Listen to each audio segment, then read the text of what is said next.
Well, Blackpink has finally released the teaser photos for their comeback, you guys. Ateez has just achieved their highest ranking on the world's greatest album sales chart. Monsta X I.M is leaving Starship Entertainment? ADOR Hee Jin responds to accusations of sexualizing NewJeans and minors? Too much hot news to look at today. Looks like the queens are officially back on the race. Netizens and especially Blinks are insanely excited right now as the biggest girl group will officially come back with the lead single Pink Venom on August 19th. So we can see that this time Blackpink chose two colors, black and pink, for their two versions of teaser photos. In the first version, the girls use a very eye-pleasing pink tone, and in the second one the members use black, literally portraying their group name Blackpink. Well, this looks very promising, to be honest. I'm so excited right now. Hopefully Blackpink will have an explosive and successful comeback, which I never doubt, because have the queens ever failed us? Moving on to great news. Do you know a group not from Big Four reaching top 3 on Billboard 200? But Ateez just proved that anything can happen. So on August 7th, Billboard announced that Ateez's new album, The World EP.1 Movement, has debuted at number 3 on Top 200. This makes Ateez become one of just 5 K-pop boy groups in history to ever reach the top 3 on the US album sales chart, alongside BTS, Super M, NCT 127 and Stray Kids. For many netizens, what stood out the most impressive was that Ateez is not a group produced by the Big Four feet. Ateez comes from KbizHub Entertainment, and the boys are proving they're definitely one of the leading groups of this generation. They've been doing big things for a while. According to Luminate, formerly MRC Data, the World EP.1 Movement earned a total of 50,000 equivalent album units during the week ending on August 4th. The album's total score consisted of 47,000 traditional album sales and 3,000 streaming equivalent album units. Netizens sent lots of congratulations to Ateez on their impressive achievement. I'm from Poland, and in Europe they're very famous. Congratulations to them. They are really good. A lot of Korean fans think that it's so easy to gain fans overseas, but if that were true, then why aren't more groups getting big like them?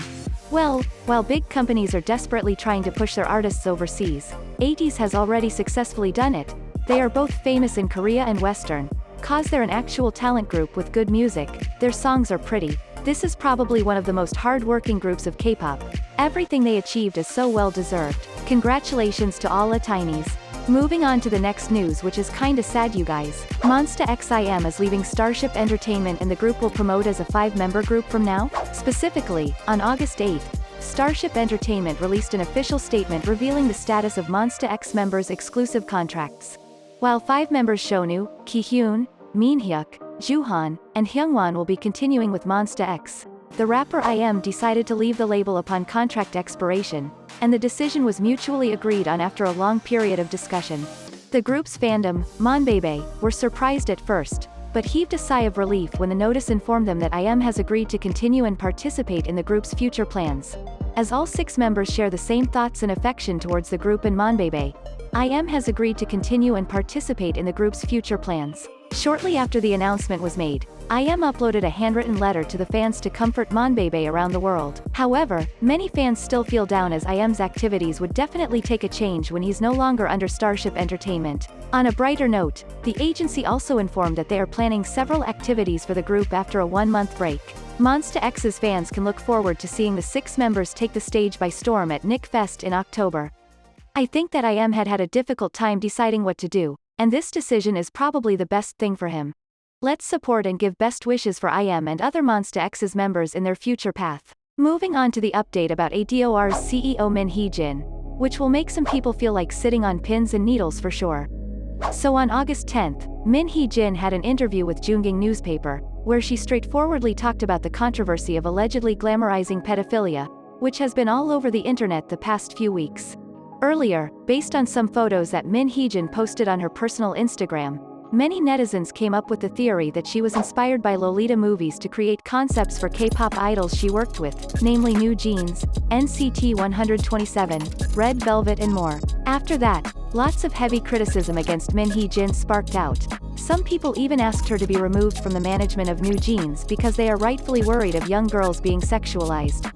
Upon this, in the interview with Jungang newspaper, Hee Jin shared, "They are all false accusations, so everyone around me, from acquaintances to the company, they all ignore it because they think it's not something worth worrying about. However, I don't want to suffer injustice and don't know when to ignore it. I've been busy, but I still find time to think about it." She continued, "The debut of NewJeans has seen positive results. So what is more contradictory than having people both praise and doubt my intentions?" When asked how she dealt with such accusations, Hee Jin said, "If I responded, the controversy would be even bigger. I just posted what I like, but people thought I was up to something. This is the double standard." She added, "Anyway, spreading false information and defaming me like this is very serious. It is unacceptable to just ignore it. I have decided to file a criminal complaint. In order to prevent this problem in the future and protect the members, we have decided to set up a dedicated organization in ADOR to deal with similar issues. Fans are happy that finally some action is being taken." Users also said that even if fans were uncomfortable with concept inspiration, calling someone a pedophile was too much. Of course you can criticize someone for something, but if what you wrote gets you sued, you need to take responsibility for it. Well, ADOR and Hee Jin finally have the response for the controversial allegations. What do you think about her explanation and the rigid actions of the agency? Let's comment down below and discuss with us. That's the news for today. Do like, share and subscribe to KbizHub if you don't want to miss the juiciest news next time. Bye bye.